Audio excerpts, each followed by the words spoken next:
हरे कृष्ण दंडोत। भगवत गीता के अध्याय 2 के श्लोक संख्या 63 के बारे में हम विचार करेंगे। ओम अज्ञानतिमिरान्धस्य ज्ञानाञ्जनशलाकया चक्षुरुन्मिलितं येन तस्मै श्री गुरुवे नमः। नमो विष्णुपादाय कृष्णप्रेष्ठाय भूतले श्रीमते भक्तिवेदान्त स्वामिनिति नामने। नमस्ते सरस्वती देवे गौरवाणी प्रचारणे निर्विशेषा शून्यवादी पाश्चात्य देशतारणे। जय श्री कृष्ण चैतन्य प्रभु नित्यानंद श्री अद्वैत गदाधर श्रीवासादि गौर भक्तवृंद। हरे कृष्ण कृष्ण कृष्ण हरे हरे, हरे राम राम राम हरे हरे। श्लोक संख्या 63 में भगवान कृष्ण कहते हैं, क्रोधात् भवति सम्मोहात्, सम्मोहात् स्मृति विभ्रमः, स्मृति भ्रंशात् बुद्धिनाशो, बुद्धिनाशात् प्रणश्यति। अर्थात क्रोध से पूर्ण मोह उत्पन्न होता है और मोह से स्मरण शक्ति का विभ्रम हो जाता है। जब स्मरण शक्ति भ्रमित हो जाती है तो बुद्धि नष्ट हो जाती है और बुद्धि नष्ट होने पर मनुष्य भोग कूप में पुनः गिर जाता है। रूप गोस्वामी ने हमें आदेश दिया है कि कृष्ण भावनामृत के विकास से मनुष्य जान सकता है कि प्रत्येक वस्तु का उपयोग भगवान की सेवा के लिए किया जा सकता है।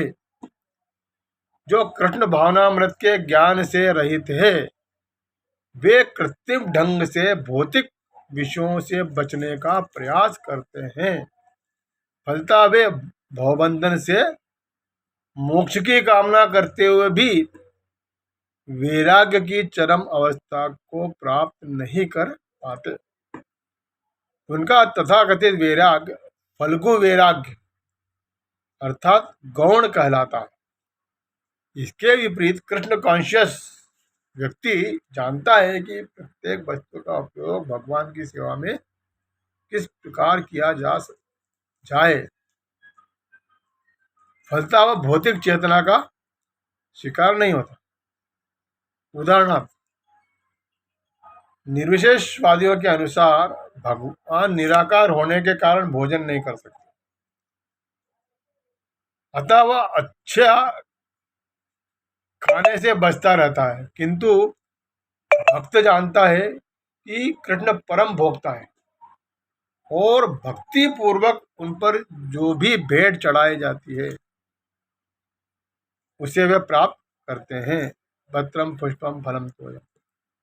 इस प्रकार हर वस्तु प्राणवान हो जाती है और अधःपतन का कोई संकट उत्पन्न नहीं रहता। भक्त कृष्ण भावनामृत में रहकर प्रसाद ग्रहण करता है, जबकि अभक्त इसे पदार्थ के रूप में तिरस्कृत कर देता है।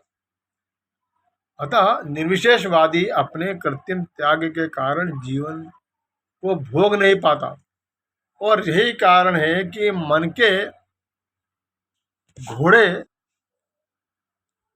से विचलन से वह भवकूप में पुनः आ गिरता है। कहा जाता है कि मुक्ति के स्तर तक पहुंच जाने पर भी ऐसा जीव नीचे गिर जाता है, उसका पतन हो जाता है, क्योंकि उसे भक्ति का कोई आश्रय नहीं मिलता। अब श्लोक संख्या 64 में बताते हैं कि राग देश विमुक्तेस्तु विषयानिंद्रियश्चरन् आत्मवश्यैर्विधेयात्मा प्रसादो मधिगच्छति। यानी किंतु समस्त राग तथा द्वेष से मुक्त एवं अपनी इंद्रियों को संयम द्वारा वश में करने में समर्थ व्यक्ति भगवान की पूर्ण कृपा प्राप्त कर सकता है।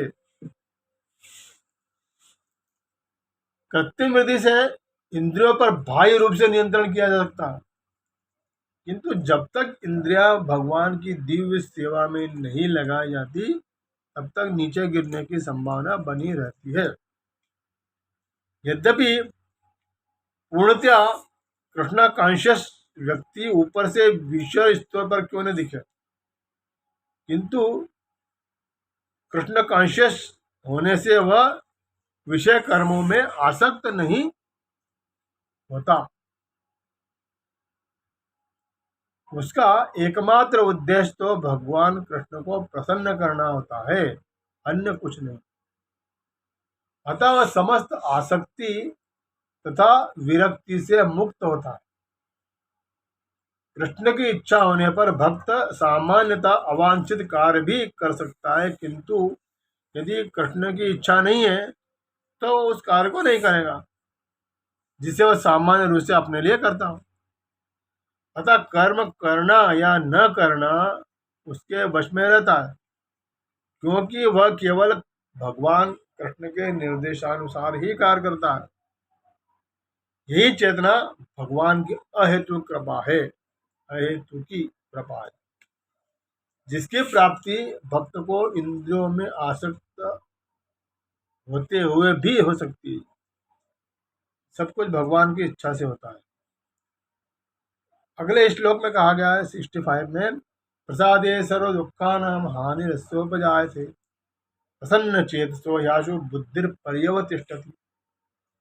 इस प्रकार कृष्ण भावनामृत में तुष्ट व्यक्ति के लिए संसार के तीनों ताप नष्ट हो जाते हैं और ऐसी तुष्ट चेतना होने पर उसकी बुद्धि स्थिर हो जाती है। हरे कृष्ण।